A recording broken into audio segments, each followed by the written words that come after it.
The 17 News at Sunrise podcast is brought to you by Clinica Sierra Vista. Welcome back to the 17 News at Sunrise podcast, where we share your news on your schedule. Working in the spirit of the Golden Empire, this is 17 News at Sunrise. Good morning to you here at 5 a.m. Thanks for waking up with us. I'm Maddie Jansen alongside Alex Fisher. And we start with one of our signature issues here at KGET, pedestrian safety. This morning we are following a developing story out of South Bakersfield where a person was hit and killed last night. CHP says it happened just before 7 p.m. and it was near South Union Avenue and Adams Street. The person hit was struck by a vehicle and died. The crash was initially reported as a hit and run. However, a highway patrol officer tells 17 News the driver returned to the scene with family members and is cooperating in the investigation. Education news this morning and a follow-up to Monday's fiery Kern High School District board meeting focusing on gender identity and how far teachers should go to help their students. 17th Marco Torres reports. The Kern High School District Board meeting saw upset parents and angered community members make a stance against Olivia Garrison and any teacher who would help a student gender transition while leaving the parents in the dark. It's happening all over the nation, where teachers are taking it upon themselves to start counseling our students for issues that their parents should be handling. You're an educator. You are not a psychotherapist or any counselor that can handle those kinds of things. For the first time in more than a week since we've been asking, KHSD Board President Brian Beatty gave the district's stance on the issue. This board wants to make it clear to our community and to those in attendance tonight that we strongly feel that parents are in the best position to counsel their children.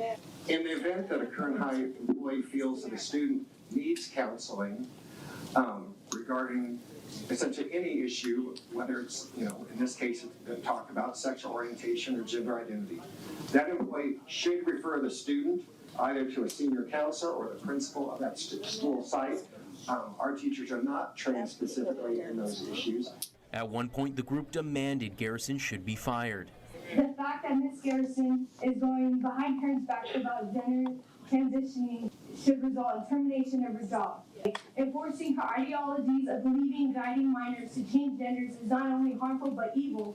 Another speaker claimed the Gay Straight Alliance, which is a group and club at schools in KHSD that many LGBTQ youth see as a refuge, is actually a radical leftist group filled with predators. Not only are they involved in grooming, they are involved in overthrowing the cis heterosexual patriarchy. This is a radical leftist group that has made its way in our school district, and we want it out. Members of the so-called radical GSA attended and spoke at the meeting. Most of them just kids between 15 to 18 years old. People are going up there and saying that the Gay Straight Alliance is a satanic radical left group. I'm conservative. I'm a Christian. Gay Straight Alliance is none of those things. And if they were, I wouldn't be involved. Believe me, a lot of our LGBTQ students don't feel like they have a home. Nobody should feel discriminated against for being who they are. No matter what you are, no matter what religion, what creed, what race, what sexuality you are.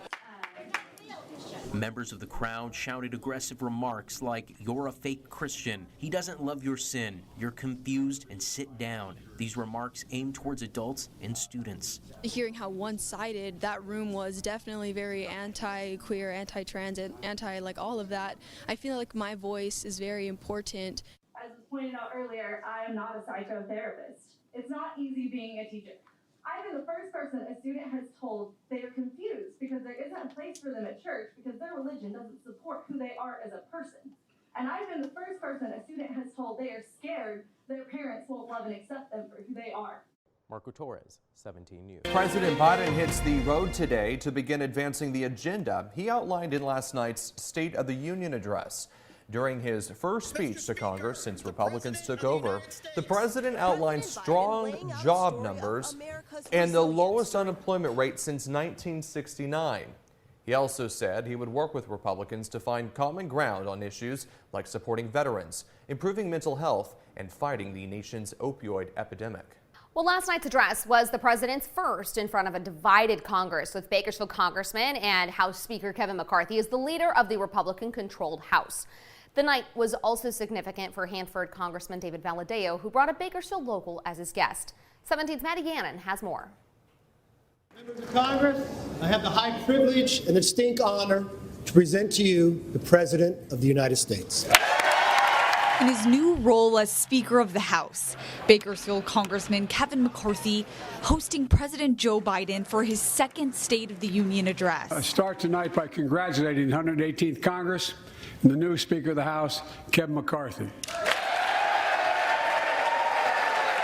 It comes as the two have been forging a new relationship to work on topics such as increasing the nation's debt ceiling, with McCarthy standing up to show his support Tuesday when Biden echoed the speaker's calls for both sides of the aisle to work together on the issue. Let's sit down together and discuss our mutual plans together. Let's do that. I thought he was really divisive. I mean, I think it's one word. I was a little disappointed. Hanford Congressman David Valadao had stern words in response to the president's speech, talking about moments in which the chamber got rowdy over comments on Social Security and fentanyl. I'm a person that really tries to work across the aisle to try to come up with some solutions. I've taken some tough votes in my career, and I've taken some risks, but I saw nothing there in that speech today that made me want to jump and be supportive of anything he's doing. Valadao brought Chad Hathaway, owner of Bakersfield-based oil company Hathaway LLC, as his guest Tuesday night to call on Biden to reduce barriers to local oil production, with Hathaway saying this in response to Biden's comments about oil. If you listen to the president's speech tonight, he basically said that he encouraged oil companies to drill, and then a couple sentences later he said, for the 10 years you have left, basically. And that was, to me, something that was just terrifying to hear come out of the mouth of a U.S. president, a complete lack of understanding of what oil does in our lives and in our communities. It's a big deal for our community. It helps pay for education, it helps pay for hospitals, it helps pay for law enforcement. Kern County in full force at the 2023 State of the Union. In Bakersfield, Natty Gannon, 17 News. We continue to follow that breaking news out of Turkey this morning as officials now say 11,000 people were killed in the destructive 7.8 and 7.5 magnitude earthquakes 3 days ago. This morning, hope is quickly fading as rescuers frantically search for survivors in Turkey and Syria. While this morning's update shows 11,000 people killed, officials still expect that number to rise. Some estimate the death toll could be near 20,000. NBC's foreign correspondent Matt Bradley has more. A state of emergency in Turkey, rescuers still digging for signs of life, and amazingly, they're still finding it. Rescuers using a jackhammer to reach this man covered in dust, pulling him out of the rubble. And this survivor loaded into an ambulance to applause. This boy, a Syrian refugee, found alive in Turkey, first responders giving him water. And this toddler in the Syrian town of Cengiz, covered in debris, no signs of life. But then, incredibly, brought back from near death. Here in Adana, Turkey, we found emergency workers overwhelmed. You can see scenes like this all over southern Turkey and northern Syria. Hundreds of mostly volunteers working side by side with professionals trying to find anyone who could still be alive under these nightmarish scenes. Fatah and his family live across the street from this building. The earthquake startled them awake. His building didn't collapse, but so many of his friends and neighbors weren't so lucky. Always we will see them. People was drinking coffee from their balcony. We will saw them. We know them. Just next door. And now, all gone. No one. Many of the volunteers worked by hand. Some were injured. What made you decide to volunteer to do this? It's for humanity. We're all humans, he told me. I'm doing my best to save a life, even one if I can. Elsewhere, the familiar call for silence. Rescuers listening for anyone who's trapped. Sometimes prayers are answered.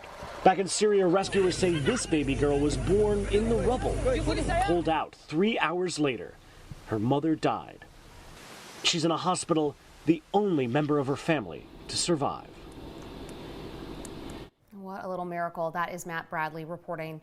The 17 News at Sunrise podcast is a production of KGET and Nexstar Media Group. For more on all of the headlines in today's show, head to kget.com.